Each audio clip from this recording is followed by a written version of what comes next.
और इसी खास मौके पर विलियम और नोआ की माम राफाएला ने मिलकर एक छोटी सी पार्टी रखी है। बहुत सारे लोग आए हुए थे, लेकिन इस पार्टी में नोआ का बिल्कुल भी मन नहीं लग रहा था, क्योंकि निक वहां पर मौजूद नहीं था। असल में निक के डैड विलियम ने उसे लॉ की इंटर्नशिप के लिए बाहर भेज दिया था। इसी बीच नोआ की दो दोस्त बातें करने लगते हैं। माहौल थोड़ा हल्का होता है, लेकिन तभी नोआ को पता चलता है कि निक वापस आ गया है। वो फौरन निक को देखने के लिए पागल की तरह बाहर दौड़ती है और उसे देखते ही खुशी से गले लगा लेती है। फिर बिना कुछ कहे दोनों एक दूसरे को किस करने लगते हैं। उन्हें यह भी नहीं पता चलता कि ऊपर बालकनी से विलियम और राफाएला ये सब देख रहे हैं। दरअसल वो कभी नहीं चाहते कि निक और नोआ करीब आए, लेकिन निक और नोआ तो जैसे महीनों की दूरी को एक पल में मिटा देना चाहते हैं। इसलिए दोनों बाहर ही शुरू हो जाते हैं और अपनी तड़प को शांत कराने लगते हैं। इसके बाद निक उसे बर्थडे गिफ्ट पर एक खूबसूरत नेकलेस देता है और उसे अपने हाथों से पहनाता है। नोआ की आंखों में उस पल एक अलग ही चमक होती है और उसे ये गिफ्ट बहुत पसंद आती है। फिर अगले कुछ दिनों तक दोनों एक दूसरे के साथ समय बिताते हैं। वो बहुत सारी अलग अलग जगहों पर घूमने जाते हैं और बहुत मस्ती करते हैं। फिर कहानी आगे बढ़ती है, जहां तुम भी तो इंटर्नशिप करने फिर से बाहर चले जाओगे और नोआ यहाँ कॉलेज में रहेगी। ये लॉन्ग डिस्टेंस रिलेशनशिप बहुत सेंसिटिव होता है। ये सुनकर निक जवाब देता है कि तुम टेंशन मत ले, ऐसा कुछ नहीं होगा, हम इनसे कभी दूर नहीं होंगे। फिर अगले दिन स्कूल के कॉन्वोकेशन के बाद नोआ अपने मॉम, डैड और निक के साथ स्कूल से लौट रही होती है। रास्ते में वो देखती है कि बहुत सारे पेरेंट्स अपने बच्चों को नई नई कार्स गिफ्ट कर रहे हैं। नोआ हैरान होकर कहती है, ये लोग अपने बच्चों को इतनी महंगी गिफ्ट देकर बिगाड़ रहे हैं। लेकिन तभी उसे पता चलता है कि निक और उसके मॉम डैड ने भी उसके लिए एक शानदार कार खरीदी है। कार देखकर वो बहुत ज्यादा एक्साइटेड हो जाती है, फिर लेने से मना भी करने लगती है, लेकिन निक के कहने पर ये गिफ्ट एक्सेप्ट कर लेती है। इसके बाद निक उसे ड्राइव पर ले जाता है, जहां नोआ इस नए गिफ्ट की खुशी में बहुत तेज कार चलाती है। फिर निक उसे अपना नया घर दिखाने ले जाता है और कहता है, ये घर दादाजी ने मुझे गिफ्ट किया है, अब से ये घर हम दोनों का है और तुम्हें ये जानकर बहुत खुशी होगी कि मैं इंटर्नशिप करने के लिए अब तुमसे दूर नहीं जाऊंगा। पर निक उसके प्यार के लिए नहीं बल्कि मजे के लिए साथ रहना चाहता है।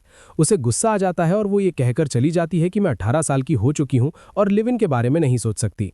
इसके बाद रात का सीन देखते हैं, जहां पार्टी में निक अपने दोस्त लायन से कहता है, मुझसे गलती हो गई यार, मुझे नोआ से अचानक ये सब नहीं कहना चाहिए था, वो लिव इन के बारे में सुनते ही मुझसे गुस्सा हो गई है।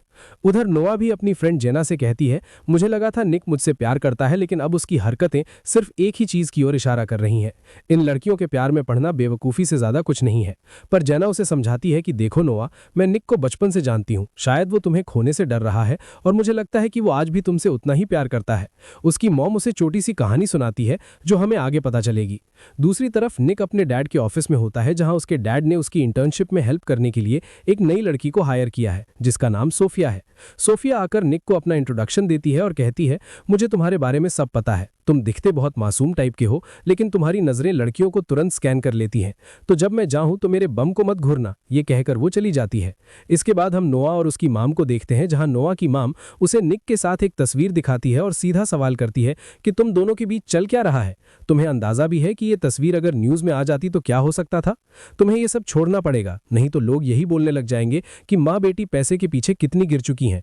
लेकिन नोआ एक बात भी नहीं सुनना चाहती। वो जवाब देती है कि हम एक दूसरे से प्यार करते हैं, मैं 18 साल की हो चुकी हूं और लोग क्या कहते हैं इससे मुझे कोई फर्क नहीं पड़ता। इसके बाद नोआ वापस अपने हॉस्टल में जाती है, लेकिन वहां पहुंचते ही देखती है कि यहां तो पार्टी चल रही है।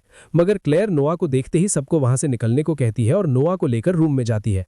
नोआ का मूड ऑफ देखकर वो उसे रिलैक्स करने की कोशिश करती है और कहती है कि तुम तो 7 दिन बाद आने वाली थी। तो नोआ कहती है कि कुछ भी अच्छा नहीं लग रहा था, इसलिए जल्दी आ गई। फिर क्लेयर बताती है कि मैं भी कभी किसी से प्यार करती थी, लेकिन उसने धोखा दे दिया और अब मैं अकेली ही खुश हूं।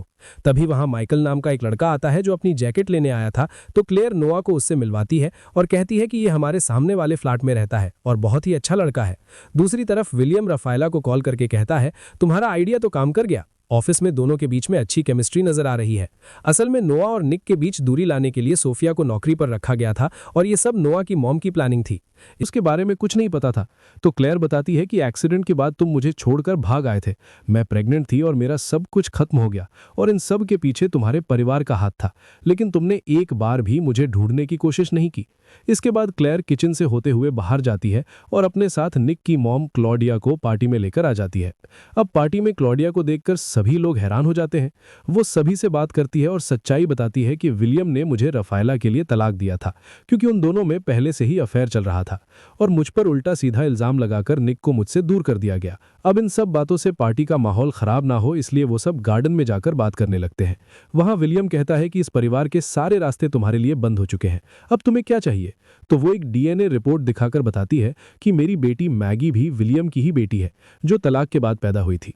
इसलिए तुम घर में कैसे घुसी? तो नुआ बताती है कि मैं इनको लेकर गई थी। ये सुनकर निक उस पर बहुत गुस्सा होता है और कहता है कि तुम्हारी वजह से हमारा पूरा परिवार बर्बाद हो गया है।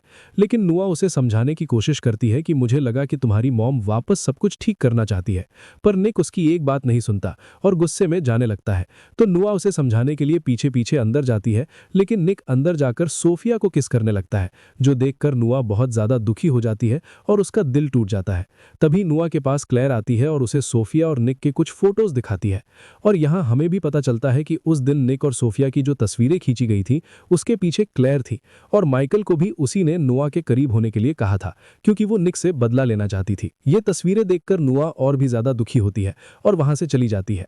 वहीं निक कार लेकर गुस्से में कहीं जा रहा होता है तो लायन उसे समझाता है कि तुमने नुआ के साथ ऐसा करके ठीक नहीं किया, और अचानक एक बात को लेकर प्यार के रिश्ते को ऐसे बर्बाद नहीं करते। ये सुनने के बाद निक को समझ जाता है कि उसने नुआ के साथ अच्छा नहीं किया, इसलिए वो नुआ से बात करने के लिए वापस पार्टी में जाता है। लेकिन वहां क्लेयर उसे बताती है कि नुआ अब तुम्हें कभी नहीं मिलेगी।